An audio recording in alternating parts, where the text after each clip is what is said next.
Early state formation in the Deccan.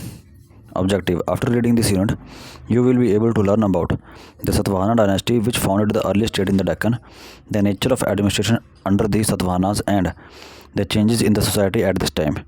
Introduction. In block number 6, you learned about the expansion of the trade in the North India in the post-modern period. This was associated with an increase in the number of cities and with developments in art and architecture. In this unit, we shall study the changes in the Deccan.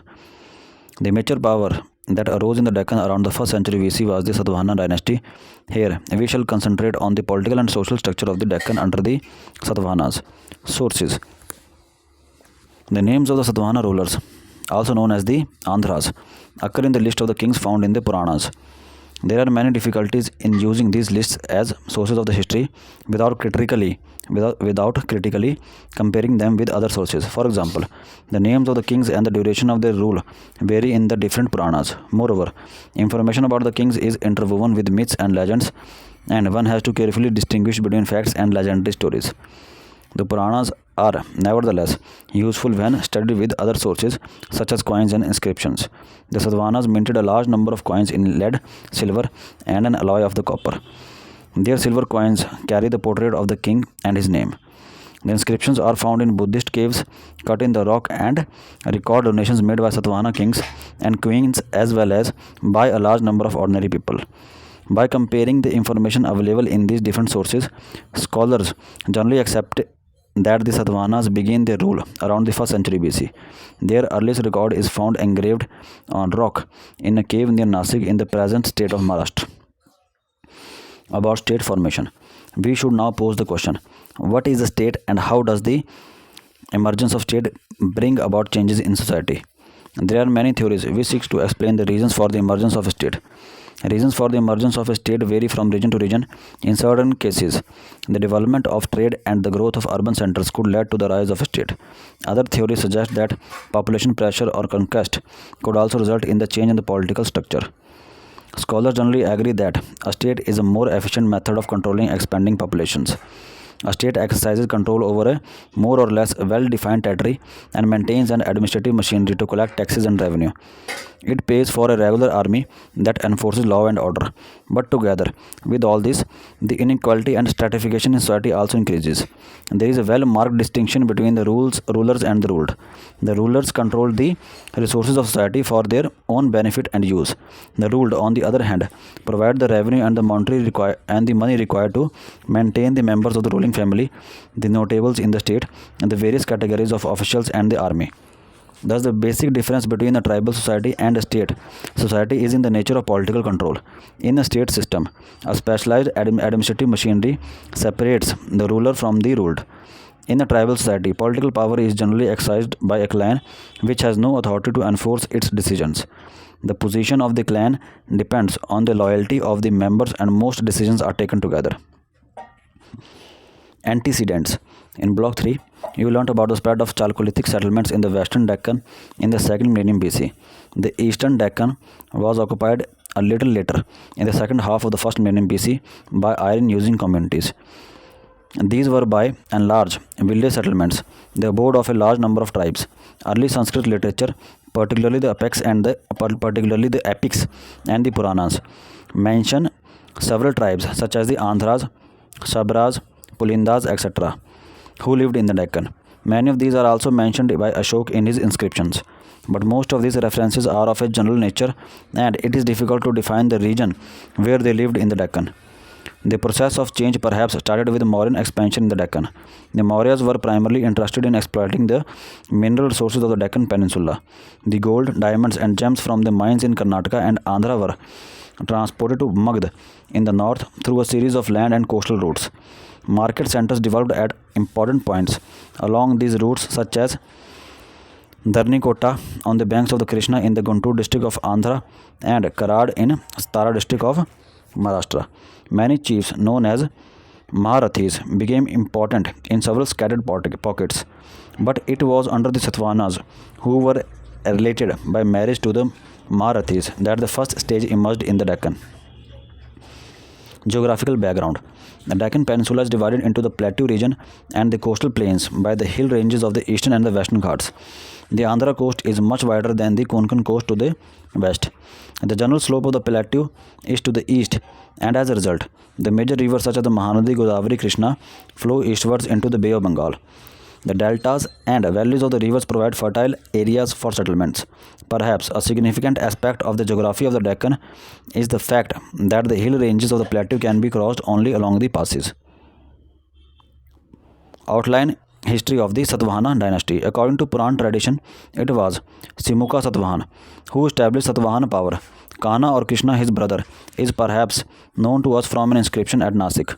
Another record that lists several rulers of the dynasty is the Nanaghat inscription of Queen Nayanika, the widowed queen of Satkarni, who performed Vedic sacrifices.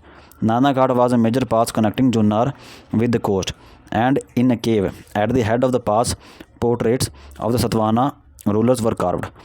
Unfortunately, the sculptures are now completely destroyed, and all that remains are labels over their heads giving their names.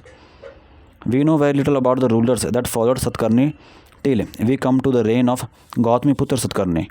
An inscription of his mother engraved on the entrance to a cave at Nasik provides us detail about the extent of his kingdom and the events of his reign. A major achievement of the Gautamiputra Satkarni was the defeat of the Kshatraps of Western Deccan and Gujarat.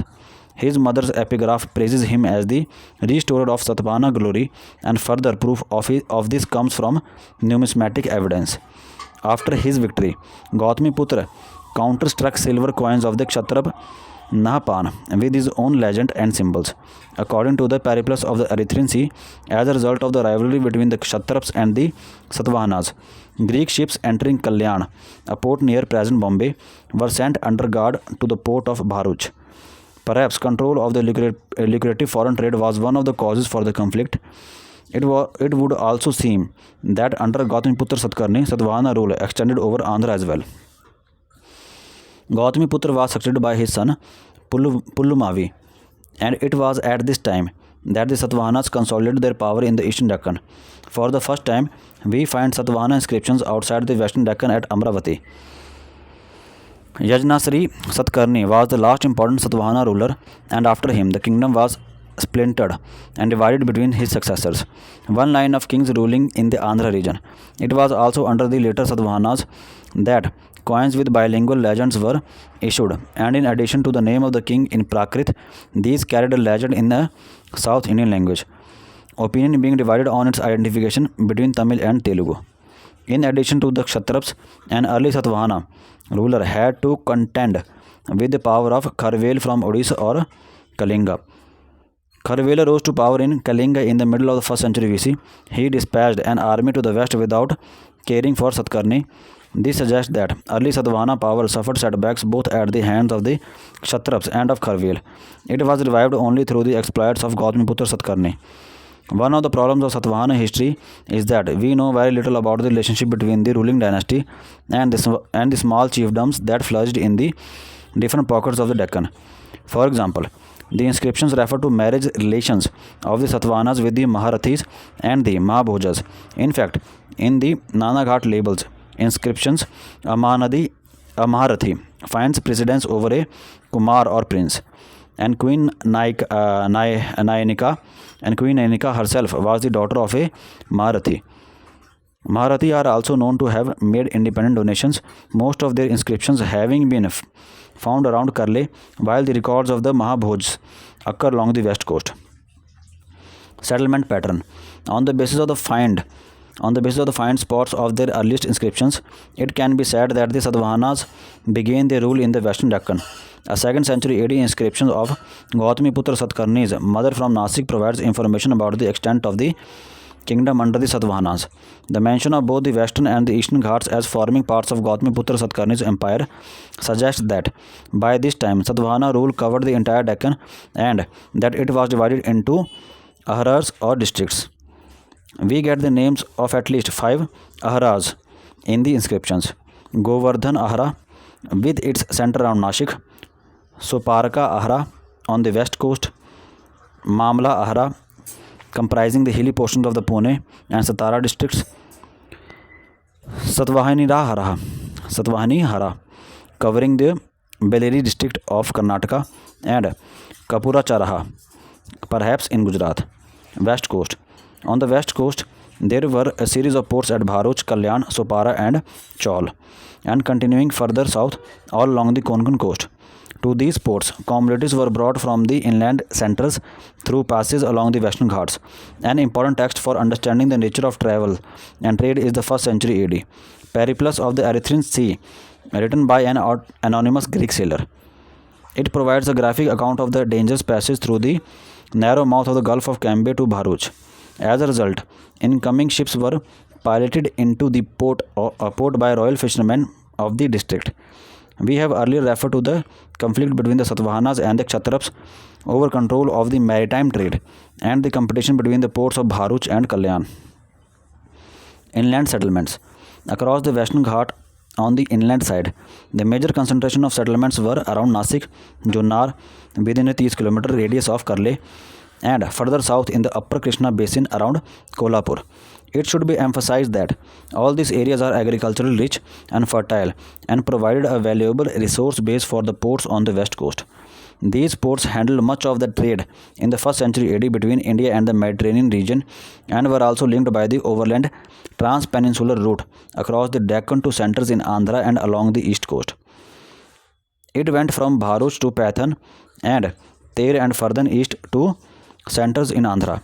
The ancient site of Pathan spreads over 4 square kilometers along the Godavari, and from time to time, a rich yield of antiquities like coins, molds, terracottas, and pottery have been carried out in the area so far, and hence we know very little about the structural remains of the Satavahana period.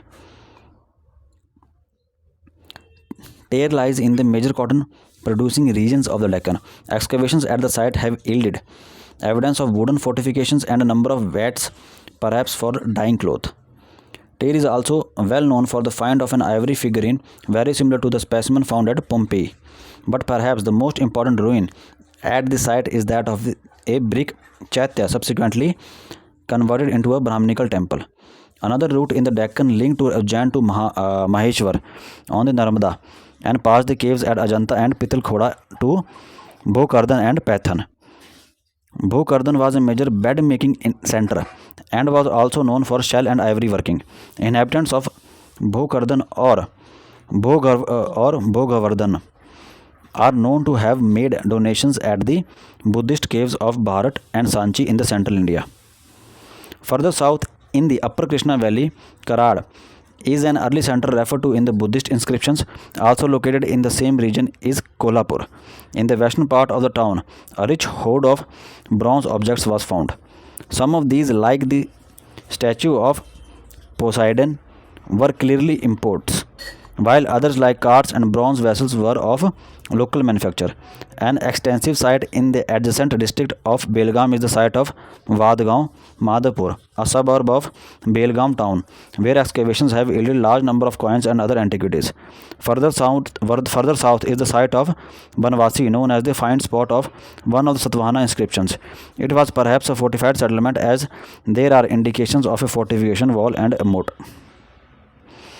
The trans-peninsular route across the Deccan linked these sites in the western Deccan to centers like Amravati in the lower Krishna valley and went past the Karimnagar region of Andhra. The Karimnagar region has an extensive distribution of early historical sites, an important center being that of Kondapur, about 70 km northwest of Hyderabad. Excavations at the site have yielded a rich collection of coins and terracottas and several structures of brick of various sizes laid in mud mortar. Pedabankur is a small village now, but was an important settlement during the Satavahana period, extending over a 30-hectare area. About 10 km from Pedabankur was the fortified site of Shulikatta. It was surrounded by a mud rampart, and excavations have unearthed a large brick structure at the site. Another major habitation site was at Kotilingala, which was settled in the pre-Satavahana period as indicated by recent coin finds. The Satavahana settlement had a mud fortification and extensive brick structures. Large quantities of iron slag and ore were found at the site. Leading from the Karimnagar region, the route branched off into the lower Krishna valley, which has a large concentration of early historical sites. Prominent among these are Amravati and Dharanikota, on both banks of the river Krishna, and Dharanikota was connected to the river through a navigation channel. The earliest structural activity at the site was marked by the construction of a wooden wharf, which was later converted into brick structure. But with the gradual silting up of the navigation channel, the site was abandoned in the 4th century AD. In addition to the trans-peninsular route, another alternative was to go to the region of Vidarbha into central India. The important settlements in Vidarbha being those of Panwar, Pauni, Mandhal, Bhatkuli, and Adam. One point that needs to be stressed is that it is only during the Satvahana period that fortified settlements develop in the Deccan, and excavations indicate a marked improvement in the quality of construction. Brick was increasingly used both for fortification as well as for other structures. The floors were well of the made by means of rammed clay, and the roof supported by wooden posts and covered with tiles. The railway lines at present follow the same routes that were used in the ancient period.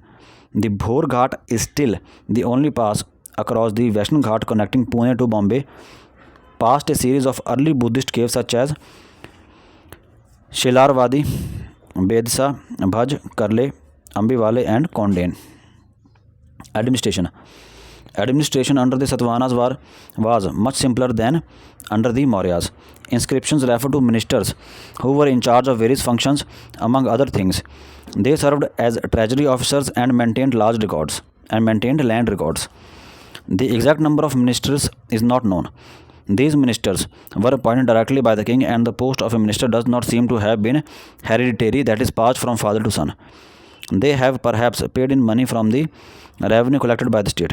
We do not have exact figure for the amount of revenue collected, but we do know that the state collected taxes from both agriculture and trade.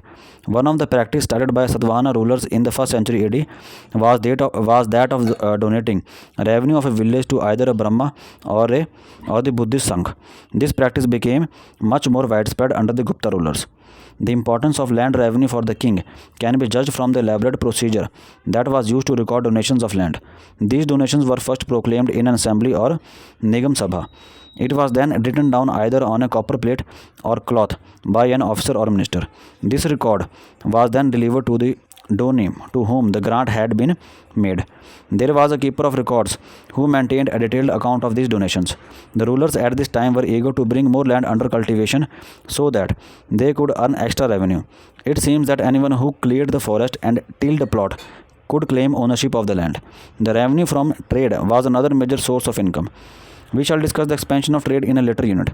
Here we should point out that much of the trade was handled by guilds who also acted as bankers. The state took elaborate measures to encourage trade. Highways were made secure and rest houses were constructed along them.